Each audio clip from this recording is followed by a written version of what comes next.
ইউরোপের যে কোনো দেশের মতোই উন্নত নাগরিক সুযোগ সুবিধা আর জিনিসপত্রের দাম বাংলাদেশের মতোই।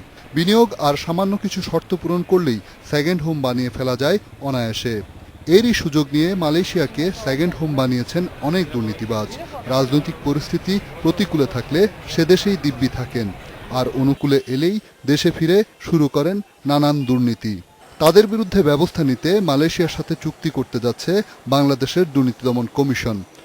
এমইউতে যে টিওআর থাকবে, টার্মস অফ রেফারেন্স থাকবে, সেই টিওআর এর ভিত্তিতে we will proceed in future to catch all that black ships. Bangladesh ব্যাংকে না জানিয়ে বিদেশে টাকা নেওয়া অবৈধ, বিষয়টি নিয়ে তৎপর তারাও। তো মালয়েশিয়ার যে ফাইন্যান্সিয়াল ইন্টেলিজেন্স ইউনিট, তারা শুধুমাত্র যারা বেআইনিভাবে সরকারের টাকা চুরি করে ওখানে নিয়ে গিয়েছে এ ধরনের কেউ যদি থাকে তাদের তথ্য দিতে রাজি আছে, সুনির্দিষ্টভাবে, তাও ব্যাংক কোর্টের অর্ডার সহ। তবে এই উদ্যোগ আসলেই কোনো ফল বয়ে আনবে কিনা তা নিয়ে সন্দিহান অনেকেই।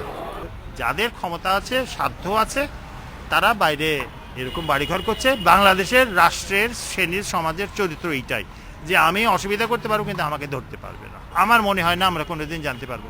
আমি একজন যার যেরকম আরেকটা বাড়ি আছে, সে আমাকে বলেছিল যে এরকম আমাদের তো অসুবিধা করতে পারে, আমরা তাহলে কই যাব।